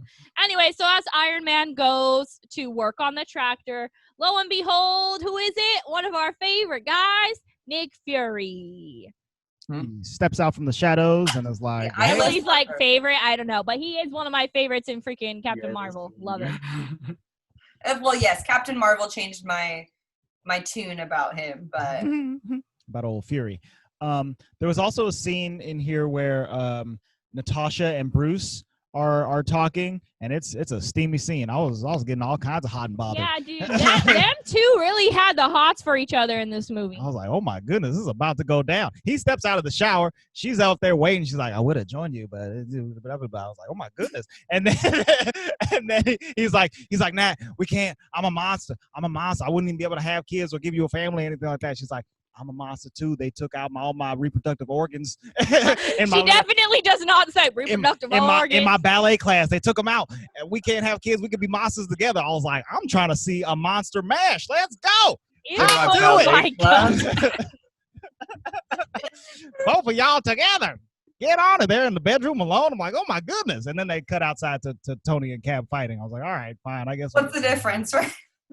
Same amount of sexual tension out there as there is in here. Yeah, I definitely I wish they actually would have gotten together. Like we know they didn't, but their relationship, I liked them together. Did they even kiss? They once kiss at the end. At the end. Yes. When he rescues her from the clutches of Ultron. Yeah. But yeah, other than that, there's That's why it's so funny after in Ragnarok when he's like, "Hi," and she's like, "Huh?" You left me for like 10 freaking years. Thanks, dude. I think that's in Endgame or Infinity What War. was a actually. Ragnarok? No. She's She not in doesn't. that. No. Right. Anywho, That's when he comes back from Ragnarok. Yeah, you're right. yes. So Yeah. so Fury is there. He shows up. He's talking to the Avengers. He's kind of chastising Tony. He's like, you had to just create an artificial intelligence, didn't you? You just had to go and do the one thing that you're not supposed to do. And he tells them that there's not much that he really knows right now because S.H.I.E.L.D. has been defunct since the Winter Soldier. His ears and eyes that were on the ground are kind of in the wind. So it's kind of up to them to solve this mystery for themselves. But he does have one contact at like the Oslo internet factory or whatever that Tony can go to and help track down where Ultron is heading. I thought that when you really kind of back up, though, that was kind of almost like they just wanted to add in another character. Yeah, basically. Yeah, basically. It was like, well, we got to have Fury in here somewhere. Like, was it necessary? I think just for the end, because they kind of wanted to show that S.H.I.E.L.D. might still be a thing. You know what I mean? Like, they could have just thrown him in at the end, though, when they came on the carriers. Or they could have thrown him in any scene where Maria Hill was as well, or they could have been there together as a duo, but he's got to have his secret shadowy missiony type stuff going on. Yeah. I forget who it is, but who realizes that they haven't heard from Cho? Was it Hawkeye? It might be Hawkeye. I think because Iron Man's like, I'm gonna go do this, and they're like, well, what else can we do? Do we have any other leads? And he says something about it was Hawkeye because he was looking at the picture of the butterfly as they were like talking about something, and he was thinking about regeneration and how his skin got regenerated. And he was like, wait, what about Cho? And then they're like, oh, snap. Right. We got to go get her. So Ultron's plan is to take the staff, the Loki staff, the Mind Stone, insert it into the regeneration cradle in Dr. Cho's office, and then build himself a body made of vibranium and Infinity Stone to become the ultimate Ultron. It's a pretty good idea, dude. About it, it's brilliant. Yeah, it's not a bad plan at all. It's not a bad plan, and he uses Loki's staff to be like, Cho, do this. Right. And she does it. Girl. Back to mind Until first movie. I think this is so interesting though, because he's being uploaded into a biological tissue body. Scarlet Witch realizes she can read his mind. She's like, I can read him. I can feel him for once. And she looks into it, and she don't like what she sees. She sees the ultimate plan of exploding the earth, basically. Crazy destruction, yeah. And she's like, oh, this is not what I signed up for. I just wanted to hurt punch the Avengers. Tony Stark in his stupid face, but this is a bit much. My goodness. Mm-hmm. Which is good. So they actually turn pretty quickly. Yeah. Well, I mean, destruction of some people versus destruction of the whole world. Yeah. They're a bunch of kids. They're probably like, what? Yeah. Yeah. So I'm here on the earth. Can we not? right. Yeah, that means destruction of me, Ultron. Oh, so you're gonna use my hometown to destroy all of the Earth? You're gonna destroy my hometown to destroy the rest of the planet? Oh, okay. I'm kind of not okay with this. Yeah. Let's not. For some Let's reason. not. So So she kind of goes like this to Cho and is like, and like undoes her thing. Right. And Cho unplugs him, and Cho or pauses his upload, and Ultron's like, great. And so he basically zaps her. zaps Cho, and when they get there, they only see Cho, like Hawkeye, and he tells her like the plan. They're gonna upload the body, and then this is where they just have a whole nother cool chase scene on some cars through South Korea, mm-hmm. through Seoul. They're after Ultron because he's taken his regeneration cradle body in. It's kind of gross, in the dude. Truck of a car. So they I have got to. this one confused with I think Winter Soldier. Doesn't Winter Soldier have like a similar like driving? Yes. Yeah. When they're on the highway and the Winter Soldier is attacking them. Yeah. Okay. So they're driving through the streets. Natasha's on a motorcycle. She's so cool, and she's on her motorcycle. Captain America is physically fighting Ultron, which is crazy. I think that's where he chokes him. yes, this is where he chokes him. They're like Captain America, hold him off for a little bit longer. He's like, what do you think I've been doing this entire time? Choking a robot, which is funny. And Hawkeye is piloting the Quinjet after them. And you want to know what I wrote? Oh, I'm sorry. No, One of my favorite notes on this movie is paying attention to freaking Hawkeye flying that Quinjet. Like, he's flying it like he stole it. He's just like, and you're like, He's like, I shoot arrows. I don't fly things. no, he's like a really skilled pilot. Like, I think he does a really good job. I mean, he's catching like pretty much a, what do you call that? A dead body case? A casket. A casket. Yeah. It catches it in a plane, which is crazy. At one point, they're like some Ultron bots, and they're like attacking him from the outside, and he just like spins them off of the plane by doing crazy barrel rolls. Yeah, the dude's talented. Hawkeye. So they eventually catch up to Ultron. They retrieve the cradle from him. They grab his baby body. They got Natasha. But Ultron takes Natasha and kidnaps her and takes her back to Sokovia or whatever. What are you guys crying about over there? We'll tell you later. Okay. It's too long of a story to divert us completely. I'll make it fast. A couple years ago, you remember the guy who like hijacked the plane and was doing barrel rolls? Yes. Yeah. That guy. Anytime I hear the word barrel roll, we both think about that now because we were like listening to it in real time. Oh. And it was kind of funny and absolutely awful at the same time. That dude was like losing his mind. I remember. Okay. Anyway. And he doesn't know how to fly the plane. Not funny. So Natasha gets taken to Sokovia by Ultron, and the Avengers take their brand new baby body all the way back to Avengers brand Tower. New baby body. Back to Tony. And Tony is like Tony. He's doing a bunch of Tony stuff, and he's like, well, maybe we should just let it live or whatever. Honestly, he's doing Obadiah stuff. Like, he's doing the stuff you should. He's doing Dr. Frankenstein stuff is what he's doing. He's like, let's create a new thing. I know, but at this point, he still wants to freaking upload Ultron into this body. Yeah, doesn't he? Like, we can still do better. Oh no, and then I think he decides Jarvis. Never mind. Yeah, because when he was off on that internet search thing, he realized that the nuclear codes were safe because they were being scrambled by something or someone in the internet, and they realized it was Jarvis, and that Jarvis had kind of like evolved, and that's who he wanted to upload into. Which I get that they do, but then since already part of Ultron is uploaded into that, then they're going to upload Jarvis, then they're going to put the Mind Stone in it.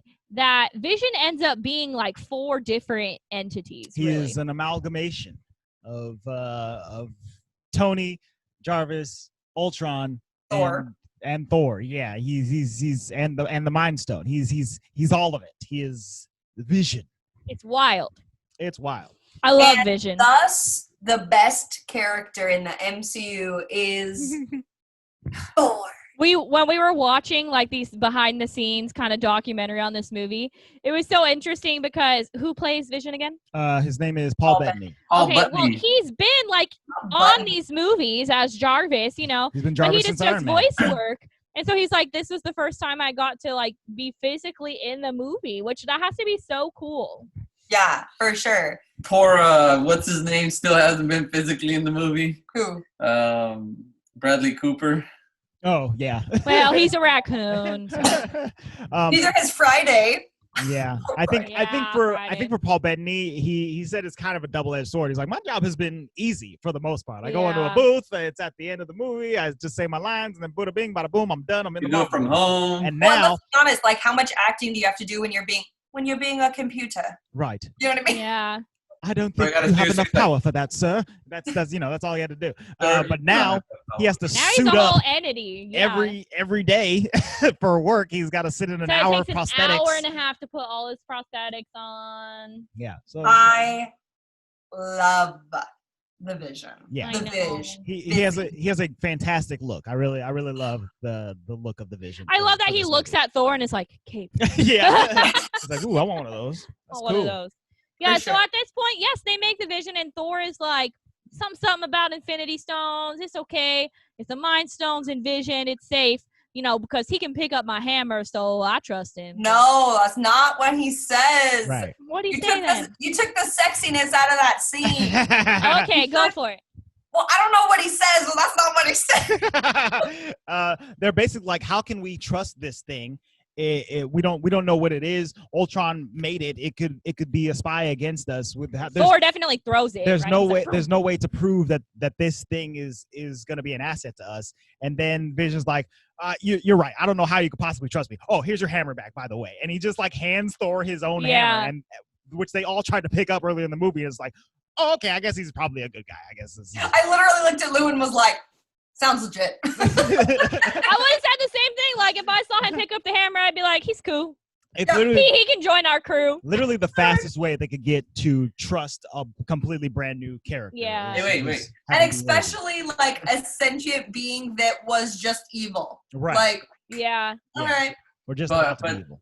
This is the scene where they started talking about, well, wait a minute, he's a machine, so if you put it on the elevator goes No, up. that's the end. That's the No, end. that's at the end. That is funny. That is so funny. That is good. Okay. Elevator's not worthy. Elevator's not worthy. Yeah. Elevator's not worthy. No, this is where they go into Sokovia now, and stuff's about to go down. Yeah, There's like Ultron 45 minutes of pure action. Yeah. Straight up. Ultron is putting his plan into place where he's like, you know what I'm going to do? I'm going to take this city. I'm going to put some rockets underneath it. I'm going to shoot this city into the sky and then put some rockets on top of the city and shoot the city back down onto the earth. And then the And blow that earth is sucker going to up. explode. And kill billions of people. And at some point he had talked about meteors and what like meteors do upon direct impact, which makes it make more sense as to why he would think about this. Right. Yeah. But the idea of it, when you hear that as a plan, it kind of sounds stupid to me. But then when you see it happening, you're like, oh, okay. I think the only, like, the plan makes sense to me. I think the only time where I'm like, okay, this is getting a little far, is like when they're like, we're at 18,000 feet and climbing. I'm like, how are y'all still breathing? Isn't the atmosphere thin up here?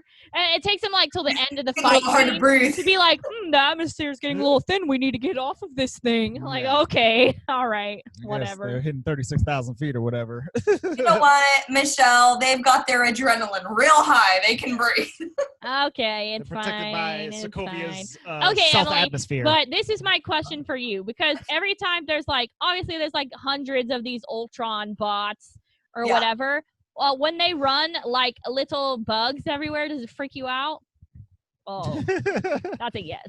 I can't tell you what I said. I was like, this is some grudge metal. Ew! Yeah.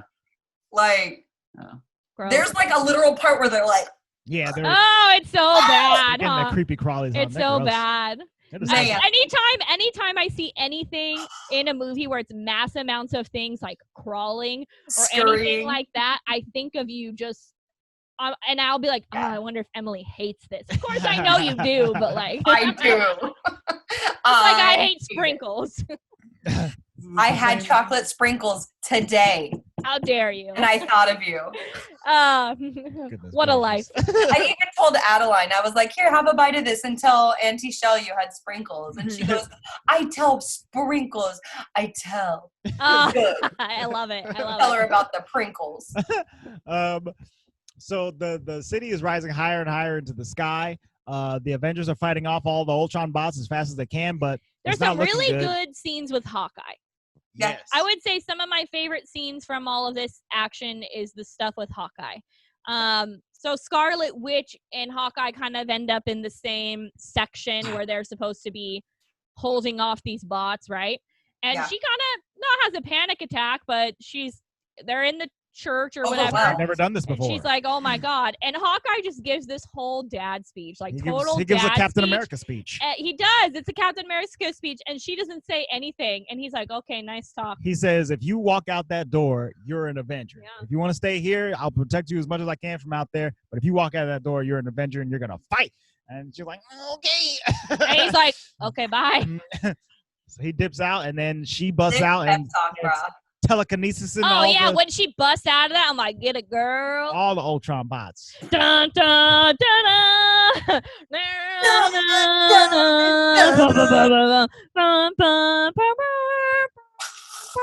It's very cool. It's almost cooler than the moves we were just doing right then. Yeah. Well, We'll get to my favorite scene of it.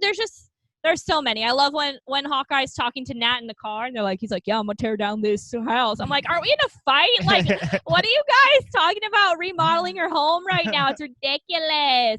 But I also just love that the scene where they're all, I'm not sure where Ultron put that thing, whatever building. Hold on, we gotta give the best scene in the Avenger franchise, in my opinion. Ooh. Oh. You've gotta give this scene the credit it deserves. Oh, no. Set it up. Give it all of the info. Go. Okay, well then you go, Emily. No, you go. No, Andre, I can't do it. I forget things. I'm hot. Do it, Andre. Wait, I'm forgetful. Which part are you talking about? She means when they're in the center of the whole thing and In they're the doing church. everything in slow-mo. Oh, okay, gotcha. It is the best part. So the Avengers are all fighting. good. They eventually converge upon the church where Ultron has set up his detonation device for the city. If he hits this button, the city will plummet down. So they're all defending that They're spot. ready. They're ready. And Thor has to ask Ultron, Thor goes, is that all you got, and idiot? and Ultron's like, is that all I got? No, this is all I got. Hundreds of these things. And Cap's Right. like, you just had to ask. So all the bots are coming in, and we get a very cool sweeping one shot of all of the Avengers just pounding robots, just boom, bang, bing, bam, boom. And the pow, song's going, and this blam. is the best part because this is where Captain, he like throws his shield and then he goes in the air and he's like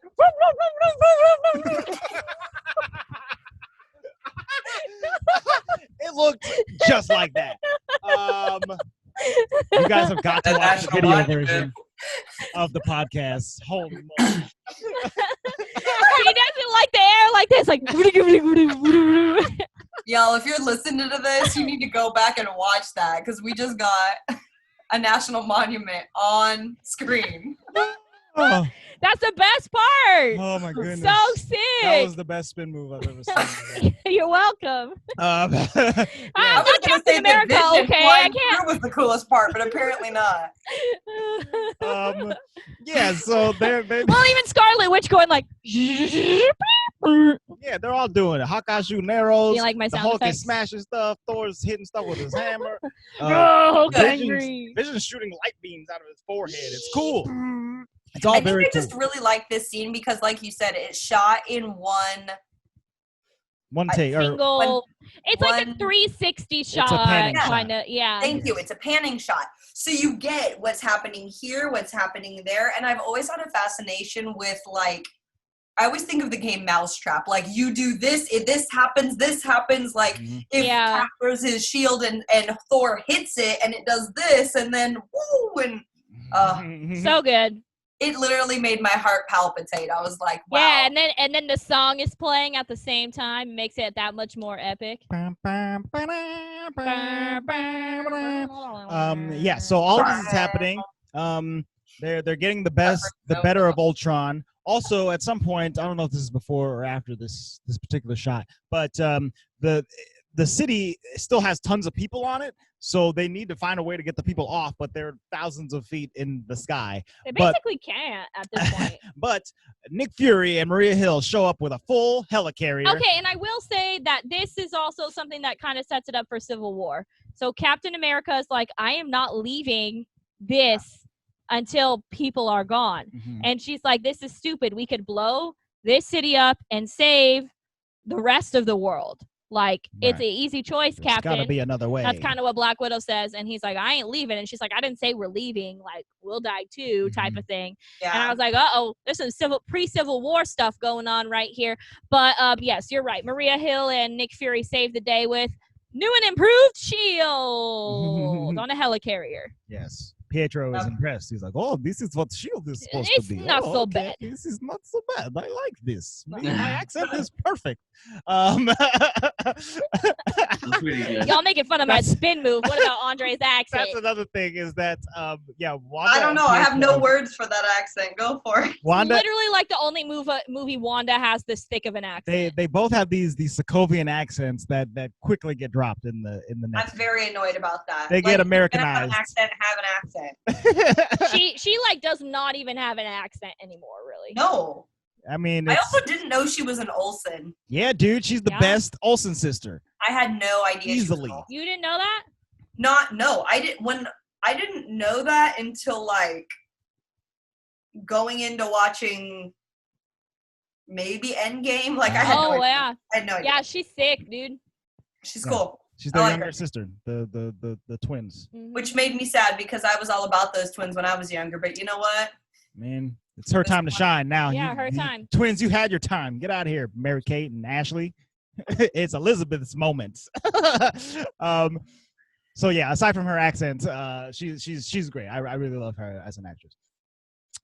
But yeah, so the Shield, they take all of the people onto the helicarrier, get them out of the city. Except a kid is left. Yes, In one kid in is the left. s- I in was the also going to say store. that both Falcon and War Machine. Oh show yeah, up they're there. messing up those bots. They're like, Yeah. "Bra, bra, bra, bra, bra, bra, bra, bra, bra, bra, bra, bra, bra, bra, bra, bra, bra, bra." Kind of like that. And and yeah, so everyone gets out of the city except for one human child. Hawkeye notices this as he's about to leave. You say human child. There's one Okay. human child. He's a human child. There's no They're humans here, babe. there's no robot children. There's no Oh. alien children. There's one human child in the We city left. watch too much Men in Black. And Hawkeye sees this and runs out to go save said human child.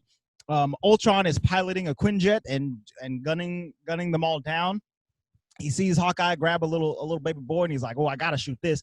And so he goes to shoot them He's both. singing the "I Have Got No String" song at the same time too. He's so rude. I had strings, but now I'm free. I got no strings on me. And and Quicksilver sees that Hawkeye is in trouble. He runs to save them. He Slow. Put the car in front. pushes them out of the way, and 95 miles an hour is not faster than bullets. So he gets riddled with them, and And he Wait, says, literally, "I bet you I did." saw it all over his face. yeah, Barry Allen wouldn't have gotten hit. yeah, absolutely. Nah. That's what I said. I said Nah. if he was really a speedster, I think he would have been able to save them and himself. Yeah, Dude, easily. he would have been so smart. He's like, you know what? I'm gonna go back in time, get this little homie with his big sister, and prevent everything from happening. But Quicksilver's so slow. The only way he can go back in time is to get a watch and set it back a couple hours or whatever. He can't do it. He's not fast enough. He has to sing that Pitbull song. Back, in, time, baby. All right. Anyway, I so thought we were going to make it into Hermione Granger thing, but okay, Pitbull it is. I just watched Men in Black 3, yo. That was a time travel movie. Mr. Worldwide. Mr. Worldwide. Yeah. So Quicksilver kicks the bucket because he gets shot a bunch. And this causes Wanda. Maybe that's another reason why they wanted to kill him, is because this kind of sets Wanda off and really lets her cut loose. She's destroying robots left and right. Kaboom, kaboom, vajoom, vajoom. Well, and she does this just that just radiates kills them all, which is really cool. Yeah. It's quite exciting. And it was also, like you said, it was like the end of the Hawkeye thing. He kind of laid down and was like, "Oh, snap. I got kids and a wife at home. I need to go I home." need to chill out. I gotta stop I throwing need to chill out. arrows at people. So Wanda stays and protects the detonation spot, but in her rage, she kind of gets distracted and walks away from it. So one last little Ultron bot goes in and presses the button, and the whole city Zoom. is beginning to Literally the worst Recall. drop zone ride ever. God. It never ends until it does, basically.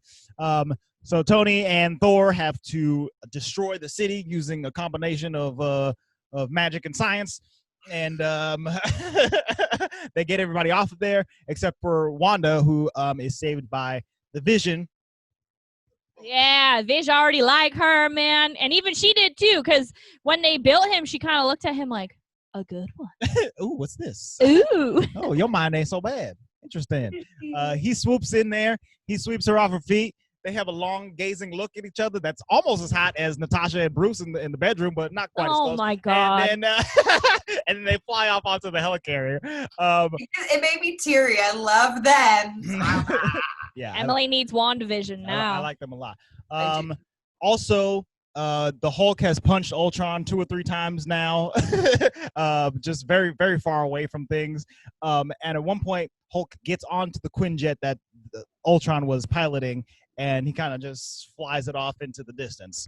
Hulk He punches him down, punches him into the ocean. Right. So Ultron's like down somewhere. Yeah, that body. Yeah, and then Hulk just hops into the Quinjet, puts it in stealth mode. Freaking Natasha is like, "Hey, big guy, sun's getting real low. We can't track you in stealth mode, so you gotta help a sister out." And then he turns it off, and it's just like not in the next 10 movies. Like, what? And the thing was that was Hulk. Bruce Banner didn't do that. Right. Hulk was like, nah. Hulk wanna be left alone. Only Hulk, no Banner. You need to work. You know what? You're very good at accents, Michelle, but you need to work on your Hulk. Only Hulk, no Banner. You need to go back down to the bayou, girlfriend. That's your. I don't bread have and a deep voice, okay? It's not gonna happen. butter.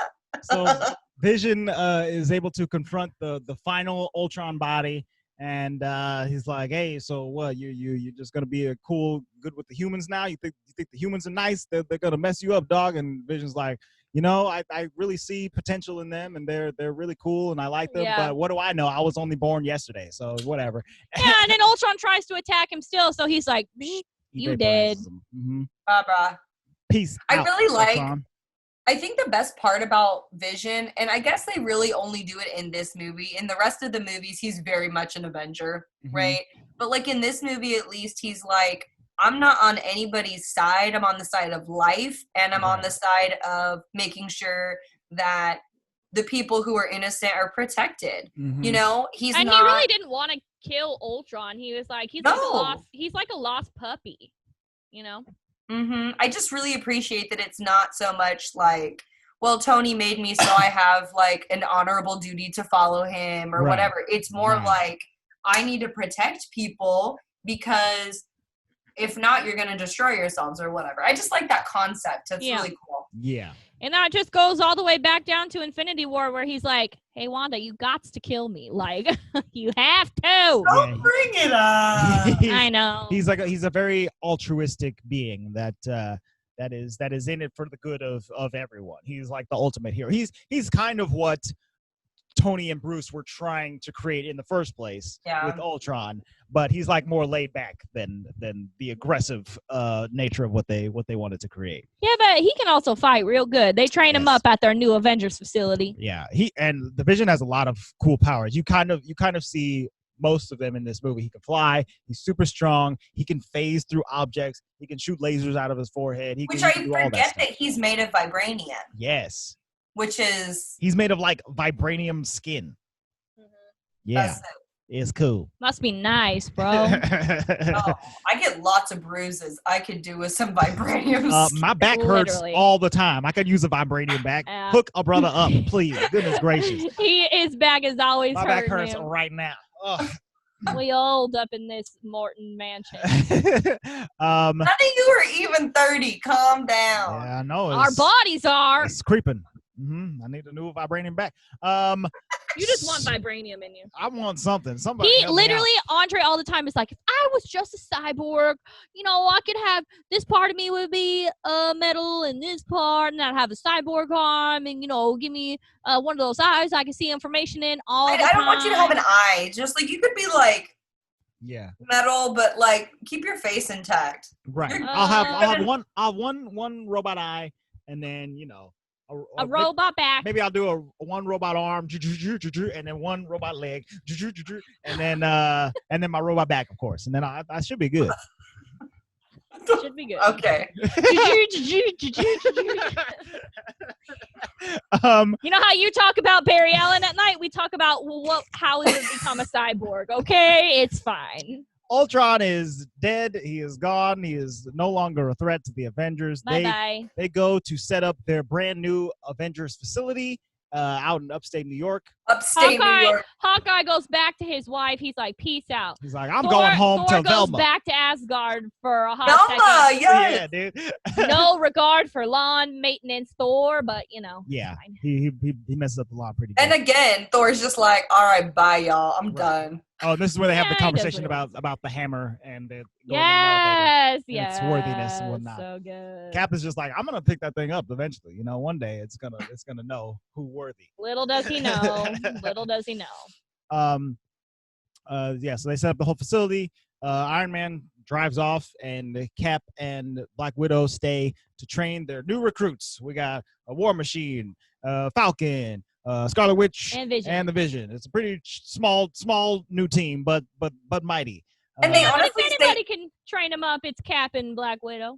Well, and they say something like, I can't remember what they said, like they're a little ragged or something, and I was like, these are I think actually he sounds pretty like cool. Rusty. I don't know. Rusty. I was like, the only old person is freaking Don Cheadle. Like everybody Right, else yeah. is fine. And Captain, he old. Well, Yeah, but I mean, in terms of their training, it's like Vision is brand new. Scarlet Witch doesn't have any training, but at least Falcon and War Machine are soldiers. They'll be fine. They'll take direction pretty well. well, and I think is Civil War the movie where like they like make fun of like Vision like not knowing personal space. And, Yes, like, he's like walking through doors and stuff like that. Okay, good. I can't remember what movie that was, but I really appreciate the fact that his newness is annoying people. Like the fact that he doesn't understand like doors. I love Civil War. Yeah, so we'll get there. And we get some. Sorry, that's our dog again. We get some post-credit scenes. It's the first time that we see. Is it the first time we see him? No. Say it. I don't remember what it is. Thanos. Is it the first time we see him? No, this is not the first time. I think it's the second time, but he's still very purple. you see Thanos at the end of the first Avengers. Yeah. Where he just like smiles, but this time he do it myself. opens a closet and pulls out the Infinity Gauntlet, which doesn't have any. He says, stones "I'll in it. bake it myself." I'll bake it myself. My favorite. That's my favorite Infinity. My favorite Marvel meme of all time is "I'll bake it myself" with the Infinity glove, and he's getting something out of the. My only thing is that doesn't Infinity War happen however many years later, like quite a few years later? Yeah, it's okay. well Then after how this. does he already have the gauntlet? Didn't he have to go to that planet and destroy it and have the what's his face make the gauntlet for him? I think he knew like what his plan has been in place for years and years and years. Correct. That's knew true, what he because I think wanted to do. Thor says something about like we're already puppets in some kind of game. I just don't know what it is, right? And he had already acquired a couple stones up to this point. That the Mind Stone, which they got from Loki's staff, was originally given to Loki by Thanos. So he had already had that one locked down. That's what he was using in Avengers 1. Correct. Right. Yes. And he had already like propositioned Ronan to go get Power Stone. the Power Stone. Yes. In Guardians. what? Guardians. Mm-hmm. So I mean, his plan has been in place for a long time. It's just I think he's literally like, okay, well, nobody's competent enough to go get them, so I'll bake it myself. I'll do it myself. No, he's like nobody's destroyed the Earth at this point. God, I guess He's like, I've been do it. ordering these dummies to destroy the Earth, and no one is doing it. So I guess I'll go over there and mess Terra some stuff firma. up. Exactly. And that's about it. So yeah, that is the end of Avengers: Age of Ultron. Age of Ultron. The Avengers will return in a future movie. They're always returning. Not no mo. Well, not no more. You're right. Let's look at some shmoney and stuff. I actually didn't look at this beforehand because Andre, how dare you? I knew it made a lot. He's like, it's a lot of money. It's fine. It made its money by a little. Yeah, just a little bit. It's a Marvel movie. They all make money. So this movie, holy moly, it had a. Oh, sorry. What? Go ahead. I was gonna say the last moment of the movie, before the Thanos thing, Cap's standing there and he's like, Avengers, and he's gonna say like Avengers Assemble. Yeah. Mhm. And it's like it cuts out, and I'm like, Jesus, come on. I hate when they do that. Yeah. I wanted to hear it. I mean, why? I guess I didn't really need to hear it, but I wanted to. I don't know. I know. I mean- I agree with you. You guys, it's crazy as a comics fan to be sitting in that theater and almost hear Captain America say Avengers Assemble, and then he doesn't say it. It's like, it's it was Oh my god. it felt good and bad at the same time, you know. Yeah. Okay, this movie had a budget. Does he ever say it in the movie? Yes, he says it in Endgame, which In we Endgame. will talk about. This movie had a budget of. This is crazy. So it says the net budget was $365 million, which is already a crazy amount of money to spend on a movie. Jeez. But the gross budget was $444 to $495 million, which is even nutser to me. That's so much money. But it ended up with a run of $1.4 billion. So I guess it doesn't matter much anyway. Well, when we were watching this thing, it was saying like they went to Korea, right? And they were like, we're gonna blow up this whole area. Is that okay? And they were like, yeah, sweet. Like, and we were watching all the like, oh my god, how much money they spend on this movie. I get why. Yeah. It's insane. There was like cement falling from the sky. They did knock down a building. I was like, oh my god. Right. The set that they created for Sokovia, they literally like They destroyed the it. entire thing. Yeah. Over the course of the movie, and in Seoul where they shot the chase scene, and in Africa where they shot the Hulk scene. Like all three of those places Yeah. were really big set pieces. Huge. And they destroyed them.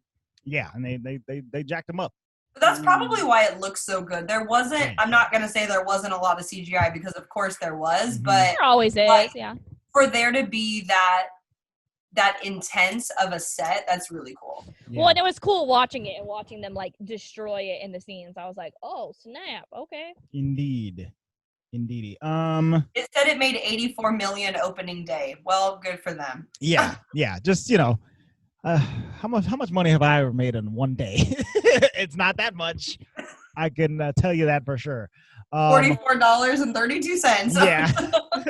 It ain't that much. My hourly rate. From LA when this. So What's its tomato meter? on Rotten Tomatoes, this movie has a 75%. What's a consensus? The consensus says exuberant and eye-popping. Avengers: Age of Ultron serves as an overstuffed but mostly satisfying sequel, reuniting its predecessor's unwieldy cast with a few new additions and a worthy foe. Okay. And I think I completely I agree with that. honestly. Yeah. Yeah. I agree. 83% audience score. All right, let's do it. Ain't none to it but to do it. Luis, what are you gonna give this movie? Maybe about an 8. Reason? Just an 8? I'm very ticked off about the speedster. He actually was mad about it, y'all. He just didn't want to talk about it. Okay, Andre. Oh, I think I'm also gonna give this movie an 8. Like I said, it's a super fun movie. I mean, it's fantastic. It is the height of Avengers level action and stuff like that. But at the same time, it is my least favorite Avengers movie. And because it has to stuff so much plot and story and setups in it, it becomes a little bit more convoluted and less focused than the other 3 Avengers movies. Yeah, I basically agree with what you're saying. I'm gonna give it 8.5 for like the comedy bits and like all of those epic scenes and shots that they really put the effort into it for this movie. I agree with you. It's my least favorite Avengers movie, but like, what does your least favorite even mean in the Marvel world? Right. Like, it's still a freaking good movie. It's not like we're talking about Thor: Dark World here. Yeah. It's a good movie. Okay, it's great. 8.5. I love it. Emily. It's funny because when you say, for me, my least favorite is the first one. Okay. That one's such a because they're so classic. fighty. Yeah. So you- annoying. Yeah, they are annoying. I think that's why I like this one so much is because they're not fighting, but you still get a lot of them together because in the next 2, well, besides Civil War, no, even Civil War 2, the next couple they're not all together. Right. They're No. like half and half. Yes. Exactly. So I like that they're all together and they're actually working together as a team. I like that a lot. But I would say probably I'm gonna give it an 8.5 too. Yeah. Which I know I just said it's my favorite because I'm probably gonna give the other ones like a 9 or a 9.5. I'm pretty sure you gave Guardians like a 10 though. Like I've never given She anything never a gives 10. 10s. But Sure? Guardians is the best thing on the planet. So that's It's out of this world. it's out of the galaxy. Okay. But I'm sure I this gave one, Infinity War a 10. I still really, really, really like this one a lot. Yeah. But It's then again, very we're good. gonna watch Civil War, and I'm gonna probably say I really like that one too. So I'm gonna give it a 9. I'm giving it a 9. It's 9. good. I like Solid. it.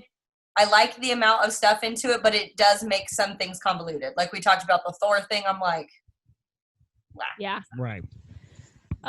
Yeah. No, I agree with you. So Emily had a little bit of a spoiler there. Yes, we're eventually going to watch Civil War, but that's not what we're watching next. We're actually going to watch probably one of the last standalones that we haven't really done in the Marvel Universe.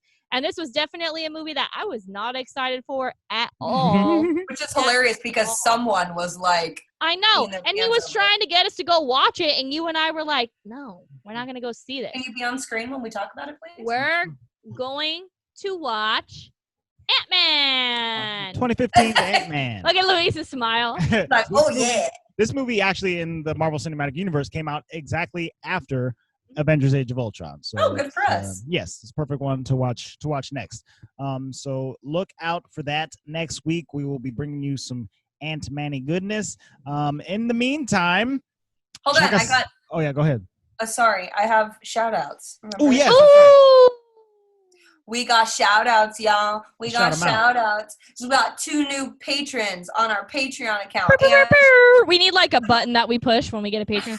well, and the cool thing about these 2 people or these 2 accounts is that they're very active on Instagram and on our Yeah. social media. So we're really excited to see your names pop up as being patrons. We really appreciate you guys. So the first one is Carrick Morrison, and her handle is at Carrick Lionheart. We've kind of gone back and forth on Instagram a little bit. And we just really appreciate that you became is it the keeper of the vault? Is that what it's called? Yeah, that's what they're called. The keepers of the I vault. totally know what these these 2 I don't know. categories Andre are. wrote Yes. it. We'll I pretend. still call them the Walt Vaultian That's right, the something. Walt The Vaulters. The Mhm. Vaultians. And then the second one is the Michael and Kelsey Matande. Matande. And their handle is at Hakuna Matande. And we really appreciate that because if you didn't know, Yeah. we thought about naming the podcast Hakuna Hakuna Ma Ma podcast. Hakuna Ma podcast. It just makes me laugh every time I think about Why it. was that an option? It was my idea. I'm going to say that was did you say it was your idea? Because it for sure was. Yeah, it sounds Shelly. I'm pretty sure like this was like one of the mornings we had left at like freaking 5 a.m. or something to go to Disneyland, and I'm just delusional coming up with a million podcast names and Hakuna Ma podcast. It's fine. But the fact that your last name is Matande works perfect. So Works way it's not better. weird when you do it, okay? Yeah, It's not we'll, weird at all. we'll leave it to you. So much better. Well, thanks guys and new Thank you. patrons, and also if you pledged at the $5 level, you'll be getting a gift. Yes, we will send you a gift in the mail. So look out for that in your near future. Everyone else, if you would like to get a shout out on the podcast, you can go to patreon.com/the Walt Vault. Sign up for as little as $1, and you'll get access to some extra content and Woo! some gifts. All that good stuff. Also, merch is still available. That's correct. Head to our Bonfire store. Merch. Bonfire. Merch. The link is in the description. You just click it. Click it. Go there. Check out all our new designs, shirts, T-shirts, tanks, hoodies, all that stuff. You can get our logo on your chest. It was 107 here last week. I can't wait to wear my hoodie that I bought. Yeah, dude. God, it was so hot. Nighttime Luckily hoodies. only like one plant in my garden died. I was pretty proud of myself. It's fine. Follow us on social media. We are at the Walt Vault Pod. Go to our website, which I have recently revamped, thevaultvaultpod.com. It looks beautiful. Thank you. And send an email to contact@thewaltvaultpod.com. We'll read your message on the show. And that's it, I think. Leave us a rating, review, like us on Let us know if you're Instagram. excited for Ant-Man. Click subscribe. Yeah, let us know what you thought of it. Avengers Age of Ultron. What's your favorite Avengers movie? Hit us up in the comments below.